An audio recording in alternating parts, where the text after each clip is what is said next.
Kuku Raadios välja öeldud seisukohad ei pea ühtima Kuku Raadio seisukohtadega. Te kuulate Kuku Raadiot.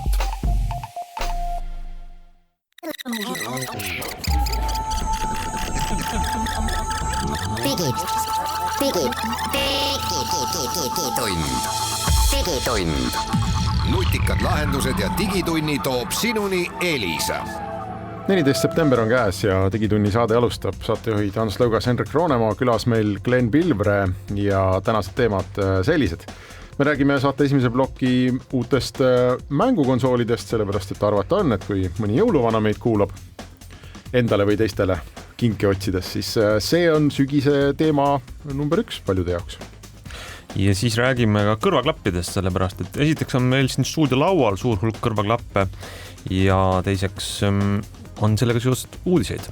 Ning uudiseid on ka TikToki maailmast, millest me selles saates räägime ning ühe viimase aja huvitavama telefonseadme võtame ka arutluse alla. Microsoft Surface Duo ehk 2 ekraaniga telefon on lõpuks jõudnud siis avalikkuse ette. Digitund. No nii, hakkame pihta mängukonsoolide uudistega ja põhjus on selles, et eelmise nädalal tuli välja ametlik info Microsofti uus mängukonsool Xbox, mis selle nimi ja hind ja müügikuupäev isegi tuli välja, ehk siis ja pluss muidugi ka ilusad pildid. Meil on teada, et siis uus mängukonsool nimega Series X, ehk siis ma ei tea, X-seeria, hakka maksma ei midagi üllatavat kui täpselt 500 eurot ja selle veidi lahjem sõsar on siis Series S 300 eurot. Ja ma tahan öelda lihtsalt seda, et pagan, et need asjad näevad väga ilusad välja.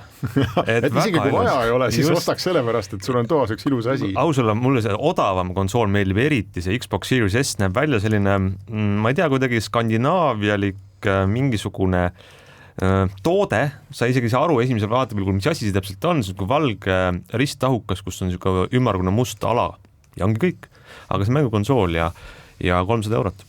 Ja huvitava käigu on siis Microsoft teinud, et neid Xboxe tõesti tuleb 2 tükki, üks on palju odavam kui teine ja huvitav on selle juures see, et nad on enam-vähem täpselt ühesugused. Ainukene vahe on siis selles, et see kallim Xbox suudab mänge jooksutada ülisujuvalt, üliilusti 4K-s ja see odavam 1440p resolutsioonis, mis on siis kõvasti väiksem, aga kõik see muu nii-öelda tehnoloogia ja mis seal on ja kõiksugune pildimootori iseärasused ja kuidas valgus langeb ja kõik see, Microsoft ütleb, et kõik see on nagu sama, et seda suudab odavam ka, et puhtalt ainult resolutsiooni vahe ja siis see, et kallimaga saad terabaidise SSD sinna sisse ja odavamaga saad siis poole terabaidi. Ja see on väga hea viis, kuidas muidu eristada, et millist konsooli mul vaja on. Kui sa praegu ei tea, mida tähendab 4K, siis on sul vaja seda odavamat.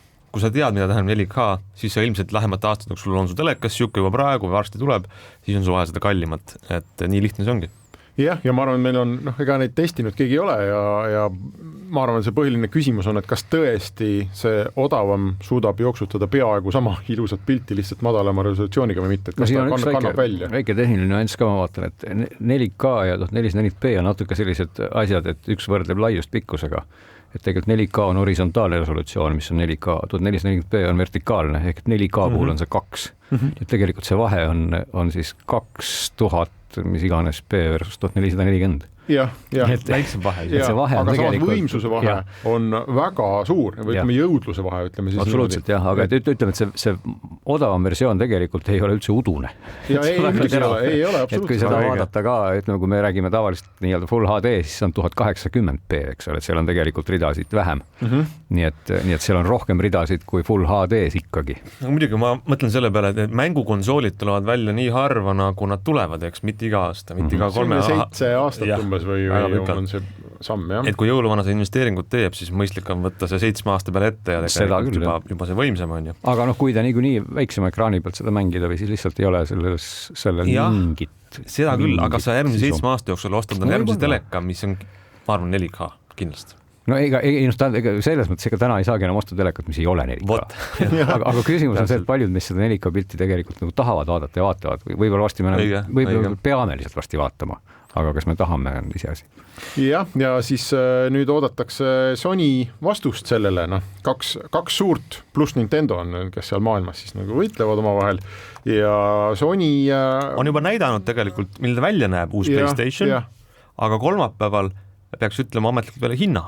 No arvatakse, et jah, ühesõnaga pressiüritus on välja kuulutatud ja sellega seoses mul tuli meelde, kui esimest PlayStationit välja kuulutati, siis see oli aasta 95 ja tol ajal veel toimus selline väga suur mängumaailma üritus Las Vegases nagu E3 videomängude maailma ja noh, see oli selline põhiline üritus, kus siis kõigi tähelepanu oli, kõik ajakirjanikud, kõik olid kohal ja 95. aastal käis siis võitlus peamiselt Sega ja Sony vahel ja Sega oli siis toonud välja oma Saturni nimelise konsooli, mis oli 399 USA-s hind ja siis see Sony pressiüritus on täiesti legendaarne, et või pressikonverents või õigemini selline kõne. Me praegu vaatame, kus Apple'il näiteks on seal paar tundi või, kaua see Tim Cook ja sõbrad seal laval on, see on selline tavaline formaat. Siis see üritus 95. aastal oli selline, et see Sega Saturn oma 399 oli ees ja siis Sony Ameerika president Steve Race läks lavale, see YouTube'is on videoklipid ka, astus sinna poodiumi taha, saali täis inimesi ootab, siis Steve Race läheb sinna, ütleb 299 ja läheb minema. kogu see PlayStation 1 nagu tutvustus põhimõtteliselt kestis mõne sekundi ja saalis oli maruline aplaus, rohkem mitte midagi polnud vaja öelda, nii et saab näha, et äkki nüüd, noh, kujuta ette, kui kihvt oleks, kui ta tuleks ja ütleks ka 299 lihtsalt uuesti ja läheks minema. Aga sündmustega, ettevaatavaid sündmusi me võime veel siis välja tuua, et täna õhtul ehk täna on siis 14. september esmaspäev, on Apple'i üritus. Ma ei tea, mis sealt üldse oodata on? iPhone tuleb kindlasti? Ei tule või? Oktoobris tuleb, küll aga tuleb uus kell. Juba tegelikult eelmisel kvartali lõpu investorite kõnes ütlesid Apple'i juhid, et lükkame 2 nädalat edasi selle iPhone'i väljatuleku. Nad isegi ei tutvusta seda, sa arvad või? Ei. Aga kell peaks kindlalt tulema ja võib-olla isegi 2 uut kella ja mingid tahvelarvutid, nii et mitte see kõige tähtsam sündmus sel sügisel Apple'ilt, aga ja sülearvutid ka ei tule uute protsessoritega, raske uskuda vähemasti, et nad selle nii vara välja kuulutaksid. No ühesõnaga siis täna teeme siis julge ennust, et tuleb väga igav Apple'i üritus, vähemasti inimestele, kes ei ole suured kellafännid. Ja selle ploki lõpetuseks võime korra veel teha siis põike videomängude maailma, nimelt eile 13. septembril sai Super Mario 35 aastaseks, et 85. aastal siis ilmus Super Mario Bros videomäng ja see on kes on üks Ameerika-Itaalia torumees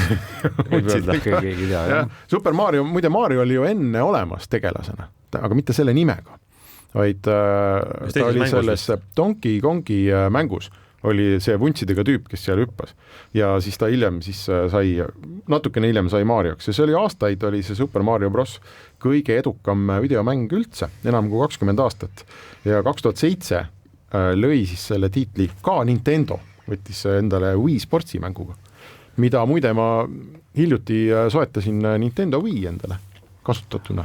Lõpuks jah. Lõpuks 40 euro eest. Mul on see ka kusagil riiulis, aga ma ei ole ammu käima pannud seda. Täitsa müstika, kui äge on see Wii sportsi mäng siiamaani. Sa võid 5-6 aastaste lastega võid mängida näiteks seda tennist ja reaalselt saada pähe. Pean tolmu ära pühkima selle. Päriselt. Ja veel vahepeal muide ilmus selline konsool nagu Wii U, millest eriti midagi keegi ei tea, aga see Wii U suudab mängida ka Wii mänge. Nii et kui täna osta, siis võib-olla võiks isegi tegelikult selle peale mõelda, et sa saad hulga uuemaid mänge ka. Aga võt igatahes täna on siis muide müüduim mäng hoopis Minecraft. Et see on Microsofti käes. Lapsed ei taha enam hüpata ja sporti teha, vaid lihtsalt vaadata. Taha lihtsalt ehitada klotsidest midagi. Ja. Aga võt selline meie saate esimene plokk, teeme pausi ja siis läheme edasi.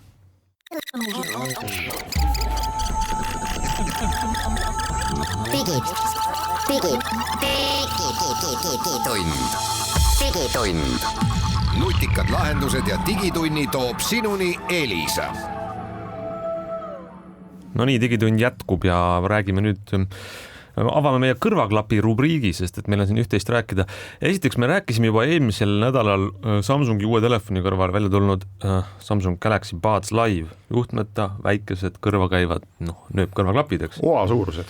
Oad, väiksed. Sa oled neid kasutanud mõnda aega. ja me eelmises saates natuke rääkisime ka ja siis ma ütlesin, ma oma lõpphinnangut hoian natuke veel tagasi.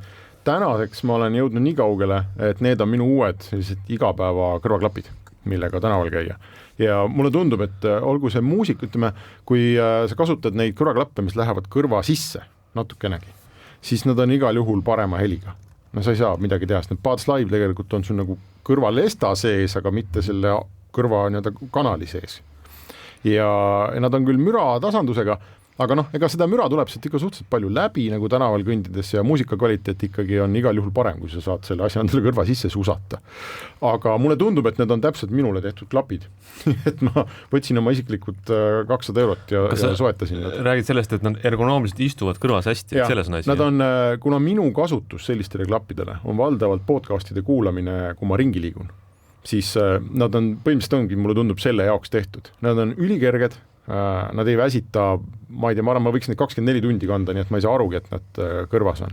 Ja see müra eemaldus toimib täpselt nii palju tänaval, et sa jube hästi tajud kogu aeg seda, mis sul ümber on, mis toimub, kus tuleb tramm ja kus autod liiguvad ja kus teised inimesed on. Et sa ei ole nagu oma mullis, aga selle podcasti jutu sa kuuled väga hästi välja. Ja muusikat saab ka kuulata, et ei ole nagu probleem. Kas sa valisid kuldsed? Jah, need ei ole kuldsed, need on pronks. Ei, tegelikult on olemas ka kuldsed, mis näevad välja, nagu sa oleksid norinud tüli mõne sõjaveteraniga. Ma ei tea, millised ma saan. Peale seda pannud kõrva need asjad, mis temal suus olid. Mr. T nimelised. Ja sellised, täiesti sellised kuldhamba moodi olid need kuldsed. Need näevad välja ju, see on selline iga uue tehnoloogia vidina selline suur väike barjäär algus, et need näevad jälle imelikult, sest ta on helkivad oad. Ütleme, kui sa valid ikka tagasi hoidlikuma tooni, siis võib-olla ei ole nagu väga hull. Saab näha, millise ma saan. Selles mõttes ma ei ole neid veel kuskil laekuvad mul. Jah, et siis ma pean kõvema päevituse endale peale. Mina olen muide arvastanud, et kuna ma ei liigu väga palju, ütleme, sellises väga mürarikas keskkonnas, kus ma kuulan podcaste, et õudselt hea või jube hea on kuulata podcaste sellise kummalise tootega. Seda tegi ka mingil hetkel Bose, selline kaelavõru, kus on kõlarid. Et ma leidsin sellise Mac Audio oma, mis maksab palju vähem. Ja ma olen seda kasutanud siin viimased kuud ja olen ülirahul, sest ma kuulen linnulaulu, kuulen rongi häält ja kuulen podcasti. Ja see heli on väga hea, et selles mõttes need igasugused klapid, mida kõrva susata tunduvad mulle selle kõrval väga piinarikkad. Ja mulle veel teine asi, mis ma avastasin, miks mulle need Samsungi omad meeldivad, on see, et kui ma panen klapid natukenegi kõrva sisse, need nii-öelda tavalised, mis selle kummilutuga on, siis iga kord, kui ma astun, siis ikkagi käib siuke pumps kõrvast läbi. Just see kõik nagu see vibratsioon tuleb sulle pähe. Ja sellega harjub ära või sa ei pane seda tähele mingil hetkel, aga kui ma vahetasin Samsungite vastu, siis ma väga hästi sain aru, et seda ei ole. Ei, see on väga hea ja mulle just ei meeldinud see pool, et ma olen kuidagi hästi hermeetiliselt isoleeritud. Ma lähen kui koeraga metsa jalutama, mulle väga meeldib, kui mingi orav seal krõbistab ja ilm laulab ja ma kuulen ka samal ajal, mis toimub ümberringi. Et sestap mulle need nii-öelda, kuidas ma siis ütlen, need sangkõlarid, mis sul kaelas on, toimivad ka üli hästi, et muusika jaoks muidugi, aga jutu jaoks väga. Aga Samsungitel on, ma siiski ütlen, et minu jaoks peamine probleem on see, et neil ei ole nuppe peal, vaid nad on ise üleni puutetundlikud. Ja kui sa tahad näiteks muusika pausile panna, siis paned sõrme korraks parempoolse selle kõrvaklapi vastu kõrvas ja siis käib ikka plõnks ja siis on paus. Aga mure on selles, et kui sa tahad näiteks kohendada neid natuke kõrvas, mida tavaliselt ei ole vaja teha, või näiteks kõrvast välja võtta, et nad on nii tundlikud, et see väga raske on nagu kontrollida seda, et mu podcast jääb pausile, panen nad tasku ja siis võtan neile välja, jätkub samast kohast, et üldiselt kipub jätkuma mingist muust kohast, et nad on omaette edasi mänginud vaikselt. Aga see on ka asi, mida loodetavasti Samsung saab tarkvarauuendusega nagu sättida. Kuule, aga vaatame korra suuremaid klappe. Glenn, sa ütlesid, et sulle meeldib kuulata orava krõbistamist, kui sa metsas käid, et sul on nüüd uued siin need Sony nii-öelda siis kõige paremad mürasummutusega klapid, mis ei ole üldsegi mitte kerged ega väiksed, vaid need üle pea käivad, üle kõrva käivad. No ma olen millega võrrelda, mul on ühed klapid veel, kui sa ütled kerged ega väiksed. Aga mõnem. Aga ütleme nüüd välja selle raske osa sellest saates, selle Sony kõrvaklappide nimi, see on alati raske koht. See on 2H1000 XM4. Nii, Sony VH1000 XM4. Jah, M4 tähistab siis vist marki Sony krüptoloogias. Neljas põlvkond vist. Ja, sest esimesed olid lihtsalt X-id. No, kes on nagu tahtnud neid heas mürasummutusega suuri klappe, siis nendel juba tuttav see seeria on ju. Ja. aga mis seal siis veel paremaks saab teha? Sellest oli vist siin kunagi juttu ka, eks siin tehnilistest andmetest on, ütleme, enamik asju ongi siin sellised teoreetilised natukene, et vormilt on nad 1 gramm kergemad, kui oli eelmine generatsioon ja natuke läinud mugavamaks, need kõrvapadjad on seal sellised pehmemad ja ausalt öeldes ega ülejäänud omadused ongi sellised, mis on pigem nagu funktsionaalsed, et seal on siis tulnud Bluetooth 5, mis tähendab ka seda, et nad paaritavad 2 seadmega korraga, on ju. Ja siis on Sony uuendanud oma maagilist audioprotsessorit, mille üle nad on väga uhked, mille nimi on DSEE Extreme, mis peaks siis nii-öelda restaureerima, kuidas õige sõna on, tegema kehva nagu andmepakkimisvooga või kehva heliga failid paremaks. Aga ma pean küll tunnistama, et ma lasin sinna prooviks nii-öelda sisse väga kehvad pakitud MP3-sid ja nad tulid minu kõrva sama kehvad. Võib-olla ma tegin, võib-olla need olid liiga kehvad ja ma tegin 48 kilobitise bitrate'iga MP3, mis kõlas tõesti suhteliselt halvasti pehmelt öeldes. Ja täpselt nii ta ka mängis. Mida nad suudavad teha? Ma ei saa täpselt nagu aru, et ma vaatasin ka neid tutvustatud videoid, kus onud rääkisid nagu väga õhinal sellest, et see on väga äge, et võib-olla päris elus tõepoolest, kui mul õnnestub kuskilt tabada mingisugune kehakvaliteediga MP3, et ma ei tee seda nagu nii halvaks, siis võib-olla tõesti nad teevad seda paremaks, sest seal on nii-öelda tehisintellekt ja kõik jutud, mis seda parandavad, et see pidi siis olema väga-väga äge. Ja muidugi need müra summutavad nad jälle paremini, täpselt iga veel paremini kui eelmised, jah, sest need eelmised olid ju need avatud kontorites töötavate inimeste lemmikklapid üldse. Müra summutavad nad täiesti nagu ebareaalselt hästi, et kui vanasti ikkagi need müra summutavad klapid adresseerisidki rohkem oma jõudu sellele kuminale. Et nüüd siis tõesti need ikkagi üritavad ka seda orava krõbistamist ära summutada, et nad nagu teevad ikka sul nii hermeetiliseks selle oleku, et mõnes mõttes kellel võib-olla hakkabki halb või ei ole selline. Ja seal siis on ka teatav annus tehisintellekti, mis kuulab, et kui palju siis seda müra sul siin ümber müriseb ja palju seda siis summutada, eks ole. Nii et selles mõttes on kõik väga hästi. Mul on see muide võrdluseks ka ju, kui Sony tõi välja oma uue mudeli, siis ka JBL tegelikult sellel aastal tuli välja täpselt samasse nagu riiulisektorisse minevate klappidega Club One, mis maksavad peaaegu sama palju. On ka müra summutavad, on ka sama suured.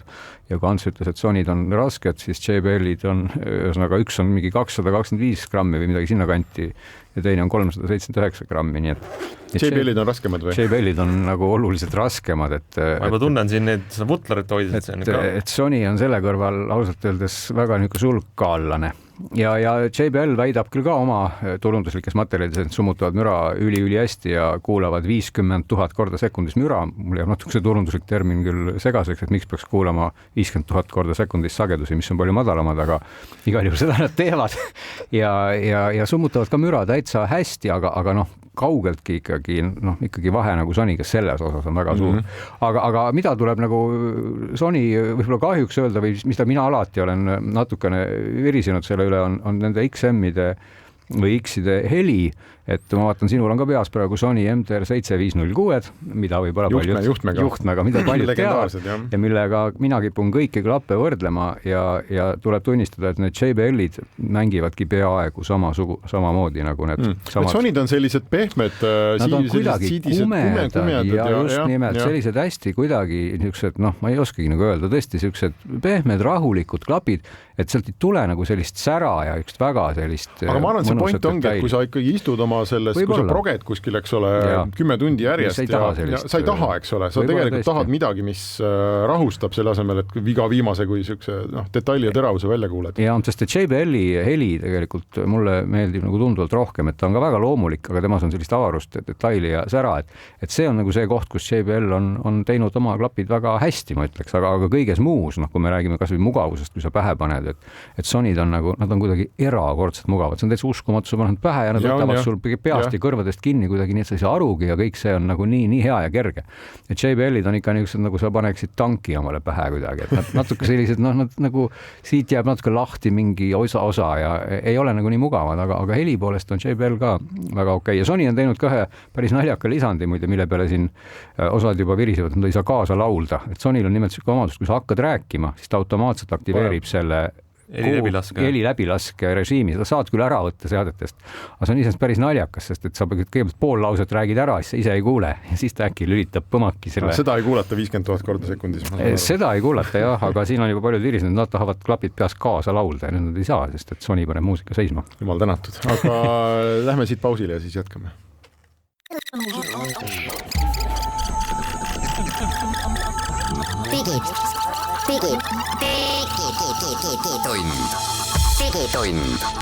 Nutikad lahendused ja digitunni toob sinuni Elisa.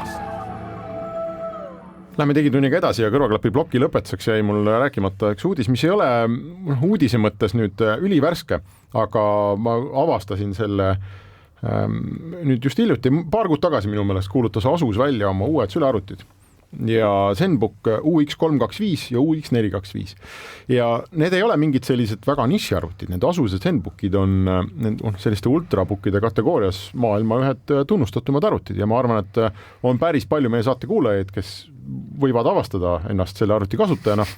Nüüd, tegemist on esimese minu teada sellise laiemale publikule mõeldud mitte nišiarvutitega, kus puudub kõrvaklapipesa.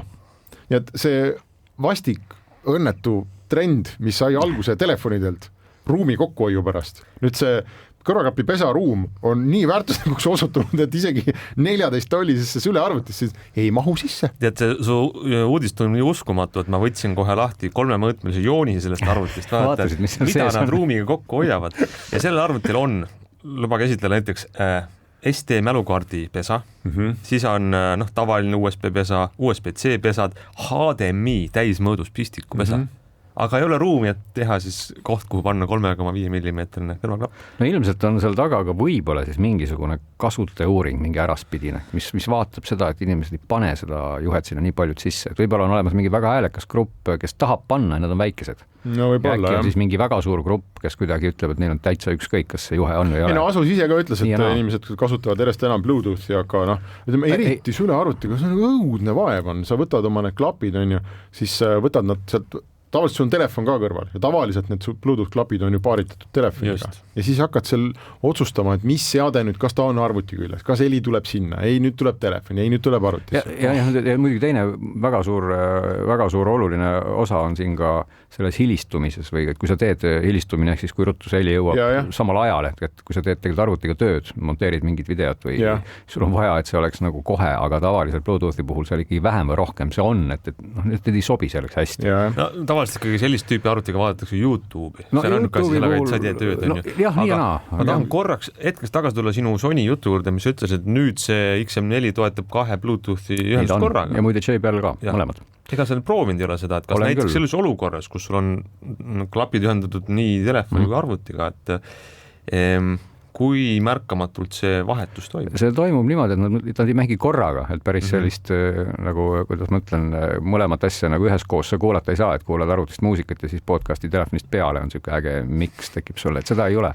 Aga ükshaaval nad mängivad, küll aga tuleb tunnistada, et see on natuke ka siuke konarlik, et näiteks oli mul olukord, kus ma telefonist kuulasin, panin selle seisma ja nad olid mul ka iPadiga ühendatud ja iPad keeldus mängimas, sest just kui telefon hoidis nagu, kuidas seda ühendust kuidagi nagu mingisugust nii-öelda voolikut oma käes ja ma pidin siis korraks telefonis selle äpi või üldse nagu kinni panema ja siis hakkas iPad mängima. Sa võid hakkama ikkagi konfiguratsiooni. Nad tegelikult töötasid, võib-olla see oli selle konkreetsete seadmete viga, sest mõlemad olid seal küljes aga lihtsalt aeg-ajalt juhtus, et üks seade nagu oli küljes küll, aga vaikus. Seda ma olen ka testidest lugenud, et seda juhtub.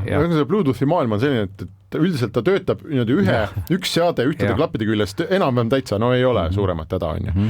Aga sealt edasi, kui sa hakkad minema külge ta hüppab, et ta nagu nii-öelda pildiliselt on kõik ühendatud, aga lihtsalt mingil hetkel on vaikus ja siis sa pead seal natuke vanduma ja hambed kiristama, et hakkad mängima. Olgu. Räägime nüüd äkki 2 ekraaniga seadmetest.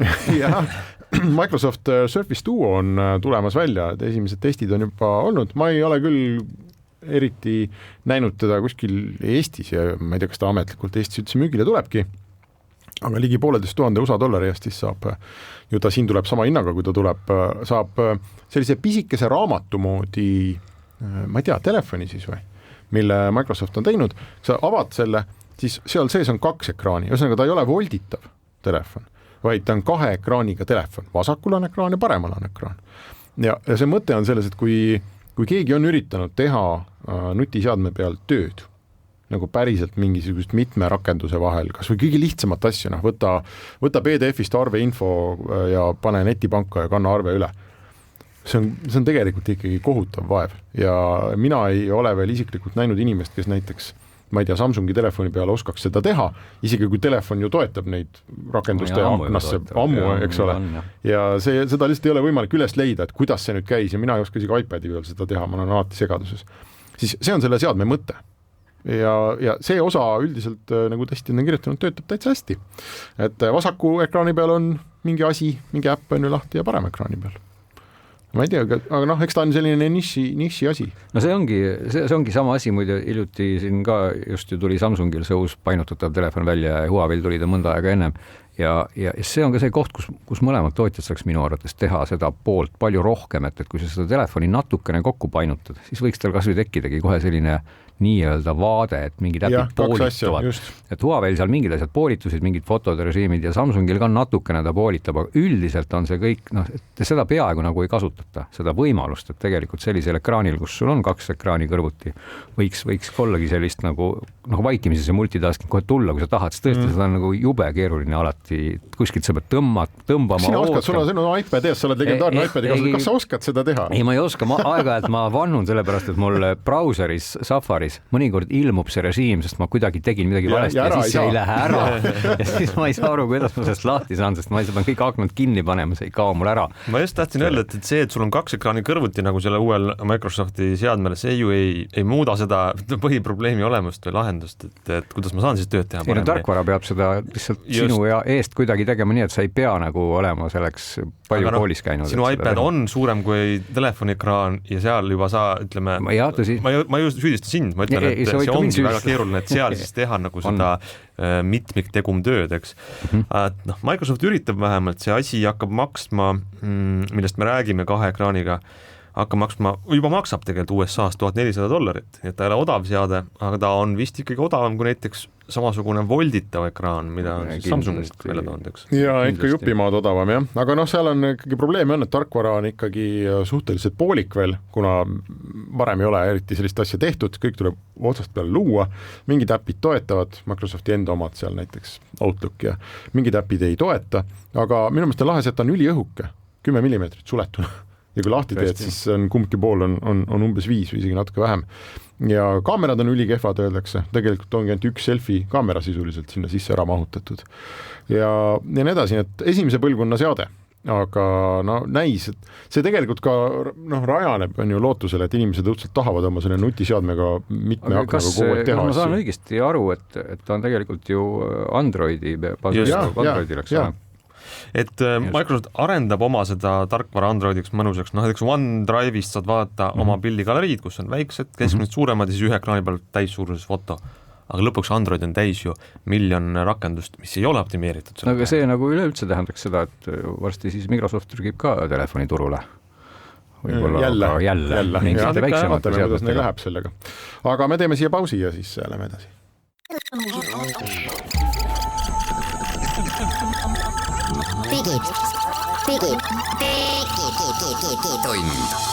Digitund. Nutikad lahendused ja digitunni toob sinuni Elisa. Digitund läheb edasi ja võiks öelda, et meie saate viimane sektsioon on nüüd siis Hiina palju Hiina tehnoloogiaettevõtteid on jutuks. Esiteks TikTok pidi minema kaubaks. Donald Trump käskis TikTokil maha müüa siis kogu Ameerika äri, et selle omamine Hiina ettevõtte poolt on ohuks rahvuslikule julgeolekule ja ostjaks pidi saama Microsoft, kes nüüd ütles, et meid siiski punti ei võetud ja me hea meelega taandame ennast sellest, sellepärast, et mitteametlike allikate sõnul ostab TikToki videoäpi ära Oracle, mida ilmselt võiks siis pool naljaga öelda, ükski TikToki kasutaja ei teagi, et selline ettevõte üldse olemas on, pika ajalooga selline äri ja suurettevõtetele teenust ja andmebaasi ja muid teenuseid pakkuv tehnoloogiaettevõte. Ja kui alguses arvati, et see on veidi üllatav, siis tegelikult tagantjärgi hakkab see kõik muutuma väga loogiliseks, kui see tehing teoks saab või partnerlus, sest esiteks on Oracle'il päris väga-väga suur miljarditesse dollaritesse ulatuva investeeringu reklaamiäri. Et nad siis tegelevad sellega, et koguda kokku veebikasutajate käitumise kohta andmeid, mida müüa reklaami ostjatele ja sellega siis aida profileerida ja sellest sobib TikTok juba hästi, sest mis on TikTok? TikTok on see koht, kus sa saad inimese huvidest üle vaata. nii on, eks see jääb siis muidugi igaühe, kuidas ma ütlen, pärast enda südametunnistusele, et keda siis rohkem nüüd usaldada, et kas sinu andmed lähevad ühele poole maakera või teisele poole maakera ja kelle kätte nad jõuavad. Sest et selge on ju see, et lõpuks ikkagi need andmed on need, mis nagu maksavad. Just täpselt ja see ei muutu TikToki olemuses ka, et seal on see põhiline ja isegi ühe allika sõnul, mis Wall Street Journalile rääkis sellest tehingust, kuidas see käib, et TikToki puhul kõige tähtsam osa on see algoritm, mis oskab neid sinu vaatamise ajaloo põhjalt soovitada sulle uut videot. See soovituse algoritm, mis tegelikult teab sinu arvestab sinu eripärast huvisid, on see võtmetähtsusega ja seda ütles TikToki emafirma, et seda me üle ei anna mitte kellelegi, see jääb meile. Ja Oracle'ist saab see selline tehnoloogia partner, kes hakkab Ameerikas seda asja haldama.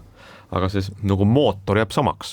No iseenesest on positiivne pool võib-olla selle uudise puhul ongi see, et ikkagi päris nagu lõpuni nagu rusikatega ei vehita ikkagi, et see diil kui selline ikkagi ju toimub mingil kujul ja ei ole seda, et paneme nüüd ukse päris kinni ja keelame kõik ära ja vaatame siis, kuidas hiinlased saavad hakkama ja kuidas ameeriklased saavad hakkama, et see selle koha pealt on igati hea uudis.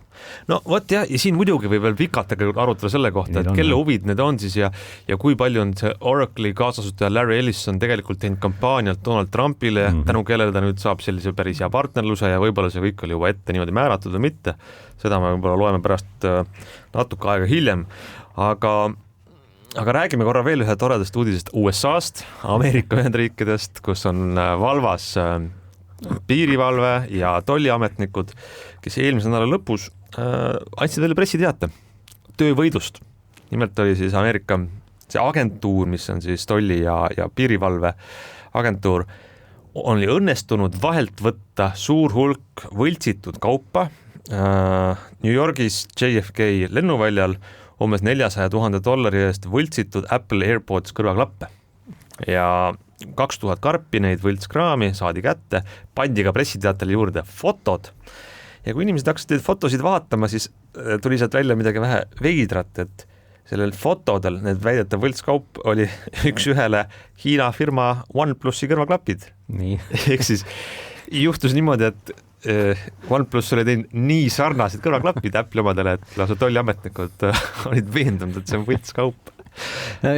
Tegelikult ega siin ei ole mitte midagi uut. Võib-olla uus on siis ainult selle koha peal, et kui seni selliseid kopeerivaid hiinlasi on siis igasuguste reididega messidelt välja filtreeritud ja jõuga ära viidud. Absoluutselt, et on see IFA-d saatnud tegelikult kogu aeg ja kui seal olid need nii-öelda hiinlaste saalid, siis ikka juhtus seda, et oli lint ette tõmmatud ja vuntsidega onud käisid seal ringi, aga lihtsalt selle koha peal nagu tragikoomiline või naljakas on see, et ka tuntud tegijad, kes tõesti ei ole nagu marginaalsed kopeerijad, vaid ikkagi on ju täiesti arvestatavad nimed, ka astuvad mõnes mõttes selle reha otsa, et kui ikka tehakse üks ühele sama disain, siis võib ilmselt tulevikus siis nii tehis kui muu intellekt seda tõlgendada puhta piraatlusena. Ja see on huvitav, et kas OnePlusi siis nüüd äriplaanis oli ka selline pluss-miinus analüüs, et pluss me teeme kõrvalapid täpselt nagu Apple'i omad ja tänu sellele müüme neid rohkem, aga risk on see, et tõesti meid siis konfiskeeritakse, kuna need on nagu justkui võltskaup. No võib-olla selle peale lihtsalt väga ei mõeldud, ega hiinlased üleüldse, see kultuur, sellest on ka varem juttu olnud, et ei saa seda selles mõttes pahaks panna, et tegelikult Hiina kultuuris peakski olema niimoodi, et kui ma kopeerin sind või sinu asju, siis see on sinu suhtes puhas respekti avaldus ja suur kompliment. Nii et võib-olla OnePlusile lihtsalt nii väga Apple'i kõrvaklapid meeldivad. Võib-olla küll. Et seda ei saa siis võtta päris niimoodi, et nad on kuidagi kiuslikult seda teevad. Kuule, aga me jõuame veel enne saate lõppu mainida ära viimase Hiina uudise, nimelt siis Huawei'lt, kes eelmine nädal esiteks tõi välja hulga uusi seadmeid, millest me jõuame kindlasti pikemalt rääkida, aga seal olid kellad. Jah, muidugi kellast rääkides kohe ka teatav paralleel tekib kohe ühe teise tootjaga nagu Apple Watchi. Nüüd siis Huawei on teinud ka kandilise kella, mis peaks varsti siia müügile jõudma, mille nimi on Huawei Watch Fit ja peaks jõudma muide väga hea hinnaga, et €120. Ja eks me jõuame tõesti rääkida, testime seda natuke, et see on täitsa meil juba nagu käe peale kohe paneku valmis ja samamoodi andmed on väga palju lubavad, aku peab vastu 10 päeva. ja väga selline äge ja ilus spordikell, kandiline. Ja ka suurem kell uuseks on... Suurem kell on ka jah, selle nimeks on siis nüüd GT2 Pro, sest tegelikult eelmine GT2 oli kaua väga õnnestunud kell, just seesama aku vastupidavus oli see trump, mis neil kogu aeg on, et 2 nädalat kuni ja nüüd uus kell kannab küll sama nime natukene, et see võib-olla sisu on marginaalselt muutunud, aga jõuab ka siia septembri teises pooles kohale ja küll mõnevõrra kallimalt, sest seal on nüüd mis iganes safiirid ja titaanid ja kõik kosmosematerjalid on sinna kella sisse pandud, et hind peaks jääma sinna 300 kanti, et eks siis nüüd näha ole palju ta ägedam on, saame katsetada ja Huawei näitas ka uusi kõrvaklappe, mille nimeks ta pani nüüd FreeBuds Pro, mis siis võib-olla otseselt oleks hea võrrelda nende Samsungi klappidega, kõrvasisesed klapid ja peab tunnistama, et nad ei näe välja nagu Apple'i kõrvaklapid, et nad näevad nüüd natuke teistsugused välja ja ka päris ambitsioonikate andmetega ja maksavad seal ka 200 euro ringis ja tegelikult Huawei näitas ka muud kraami siin päris sellisel suurel esitlusel, millest siis Eestisse ametlikult küll ei jõua, et Huawei tõi välja ka sellised ümber kaela rippuvad kõrvaklapid, mille disain mulle väga on meeldinud, et täna on see nuputrend kuidagi sul kõrvas, aga need nupud kipuvad mõnikord sulle ära kaduma kusagile salli vahele ja kuskile maha. Aga mis nad veel tõid välja, ütlesid, et nende omaenda tarkvara Harmony OS, mis on praegu olnud siis pigem sellistes asjade internetiseadmetes, saab detsembris valmis telefonide jaoks ja ma arvan, et 2021 on siis see päev käes, kui Huawei ametlikult läheb omaenda tarkvaraga telefoniga turule, lööb lahku Androidist, kus nad on juba nii-öelda jalaga saanud niikuinii Google'i teenuste kasutamise osas, aga täiesti eraldiseisev tarkvaraplatvorm nende telefonidele. Ja see on suur küsimus, kas lendab või ei lenda?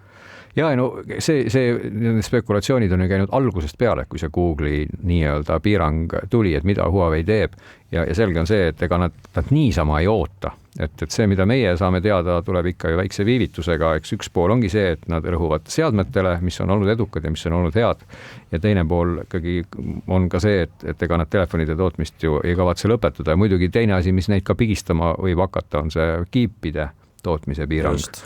Nii et eks siin nüüd saame näha, kui hästi Huawei sellest asjast välja rabeleb. Selge, meie saade on läbi, aitäh kõigile kuulajatele ja oleme tagasi järgmisel nädalal.